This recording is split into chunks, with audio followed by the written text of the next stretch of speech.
Okay, let's clear up some myths about vampires. First of all, you won't see me using the V word much. In the Night Watch, we prefer the term parasite positives, or Peeps for short. The main thing to remember is that there's no magic involved. No flying. Humans don't have hollow bones or wings. The disease doesn't change that. No transforming into bats or rats either. It's impossible to turn into something much smaller than yourself. Where would the extra mass go? On the other hand, I can see how people in centuries past got confused. Hordes of rats, and sometimes bats, accompany Peeps. They get infected from feasting on peep leftovers. Rodents make good reservoirs, which means they're like storage containers for the disease. Rats give the parasite a place to hide in case the peep gets hunted down. Infected rats are devoted to their peeps, tracking them by smell. The rat brood also serves as a handy food source for the peep when there aren't humans around to hunt. Icky, I know, but that's nature for you. Back to the myths. Parasite positives do appear in mirrors. I mean, get real. How would the mirror know what was behind the peep? But this legend also has a basis in fact. As the parasite takes control, peeps begin to despise the sight of their own reflections. They smash all their mirrors. But if they're so beautiful, why do they hate their own faces? Well, it's all about the anathema. The most famous example of disease mind control is rabies. When a dog becomes rabid, it has an uncontrollable urge to bite anything that moves. Squirrels, other dogs, you. This is how rabies reproduces. Biting spreads the virus from host to host. A long time ago, the parasite was probably like rabies. When people got infected, they had an overpowering urge to bite other humans. So they bit them. Success. But eventually, human beings got organized in ways that dogs and squirrels can't. We invented posses and lynch mobs, made up laws, and appointed law enforcers. As a result, the biting maniacs among us tend to have fairly short careers.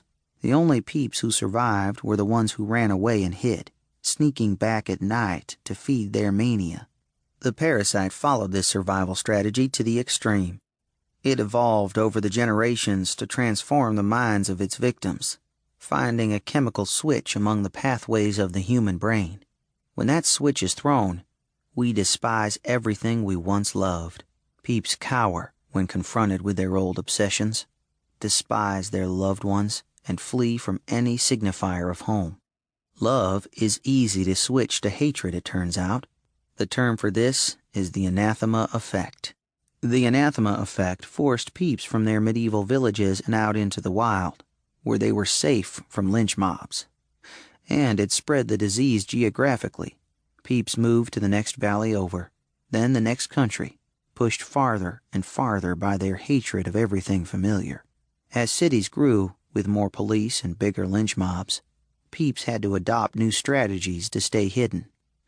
They learned to love the night and see in the dark, until the sun itself became anathema to them. But come on, they don't burst into flame in daylight. They just really, really hate it. The anathema also created some familiar vampire legends. If you grew up in Europe in the Middle Ages, chances were you were a Christian. You went to church at least twice a week, prayed 3 times a day, and had a crucifix hanging in every room. You made the sign of the cross every time you ate food or wished for good luck. So it's not surprising that most peeps back then had major cruciphobia. They could actually be repelled by the sight of a cross, just like in the movies. In the Middle Ages, the crucifix was the big anathema. Elvis and Manhattan and your boyfriend all rolled into one. Things were so much simpler back then. These days, we hunters have to do our homework before we go after a peep. What were their favorite foods? What music did they like? What movie stars did they have crushes on? Sure, we still find a few cases of cruciphobia, especially down in the Bible Belt, but you're much more likely to stop peeps with an iPod full of their favorite tunes.